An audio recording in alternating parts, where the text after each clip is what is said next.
எடப்பாடி கழகத்தை மக்கள் நம்ப மாட்டார்கள் என்று அமைச்சர் ரகுபதி சரமாரியாக பேசியிருக்கிறார். அதிமுகவின் முதற்கட்ட வாக்குறுதிகளை எடப்பாடி அறிவித்த நிலையில் திமுக தனது விமர்சனத்தை பதிவு செய்திருக்கிறது. எடப்பாடி பழனிசாமியின் பமாத்து நாடகத்தை மக்கள் யாரும் நம்பப்போவதில்லை என்றும் அமைச்சர் ரகுபதி கூறியிருக்கிறார்.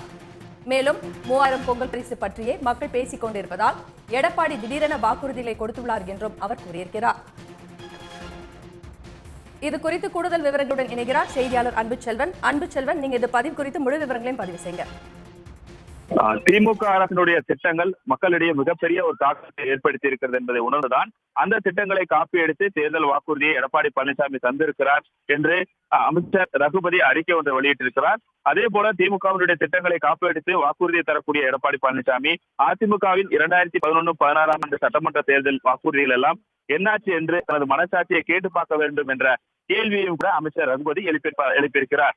அவர் வெளியிட்டிருக்கக்கூடிய அறிக்கையில் திமுக அரசினுடைய சாதனை திட்டங்களை முதல் முறையாக எதிர்க்கட்சித் தலைவர் எடப்பாடி பழனிசாமி மறைமுகமாக பாராட்டியிருப்பதோடு அதிமுக சார்பில் முதல் கட்ட தேர்தல் வாக்குறுதியை அளித்துள்ள எடப்பாடி பழனிசாமி மகளிருக்கு மாதம் 2000 ரூபாய், ஆண்களுக்கு கட்டணம் அனைவருக்கு என திமுக அரசினுடைய திட்டங்களைத்தான் வழிமொழிந்திருக்கிறார் என்றும் அந்த அறிக்கையில் குறிப்பிட்டிருக்கிறார்.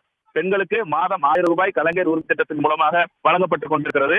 நகர பேருந்துகளில் விலையில்லாமல் பயணம் செய்து கொண்டிருக்கிறார்கள். மகளிர் விடியல் திட்டத்தின் மூலமாக கலைஞர் கனவு இல்லம் ஆகியவற்றை அதிமுக நற்சான்றிதழ் கொடுத்திருப்பதையும் அவர் சுட்டிக்காட்டியிருக்கிறார். எனவே திராவிட மாடல் ஆட்சியில் மிகப்பெரிய தாக்கத்தை இந்த திட்டங்கள் ஏற்பட்டிருப்பதை எதிர்க்கட்சித் தலைவர் உணர்ந்திருப்பதன் தாக்கம்தான் இப்போது அந்த திட்டங்களை காப்பி எடுத்து தேர்தல் வாக்குறுதியாக எடப்பாடி பழனிசாமி கொடுத்திருக்கிறார் என்பதையும் குறிப்பிட்டிருக்கிறார். எனவே 2021 ஆண்டு சட்டசபை தேர்தலின் போது கொடுத்த வாக்குறுதி எல்லாம் என்னாச்சு என்ற கேள்வியையும் குழந்தைகளுக்கு மிட்டாய் கொடுத்து கடத்துவது போல் நிறைவேற முடியாத வாக்குறுதிகளை அளித்து திமுக மக்களை ஏமாற்றுகிறது என்றெல்லாம் பேசினார் எடப்பாடி பழனிசாமி.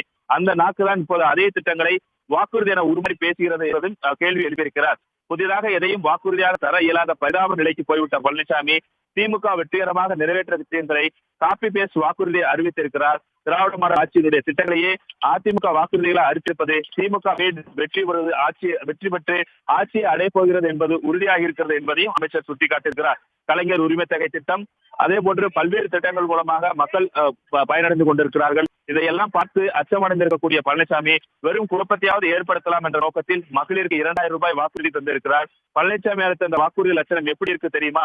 2019 ஆண்டு நாடாளுமன்ற தேர்தலில் வறுமை கோட்டிற்கு கீழே இருக்கக்கூடிய 60 லட்சம் ஏழை தொழிலாளர் குடும்பங்களுக்கு சிறப்பு நிதி உதவியாக 2000 ரூபாய் வழங்கப்படும் என தெரிவித்திருப்பதையும் பல்வேறு சுட்டிக்காட்டி இதுபோன்ற பல்வேறு வாக்குறுதிகள் எல்லாம் அதிமுக ஆட்சிக்கு வந்தால் கொடுக்கும் என தெரிவித்துவிட்டு அதையெல்லாம் செய்யாத எடப்பாடி பழனிசாமி இப்போது திமுகவினுடைய சாதனை திட்டங்கள் எல்லாம் காப்பி எடுத்துக் கொண்டிருக்கிறார் என அமைச்சர் ரகுபதி வெளியிட்டிருக்கக்கூடிய அறிக்கையில் சுட்டிக்காட்டியிருக்கிறார்.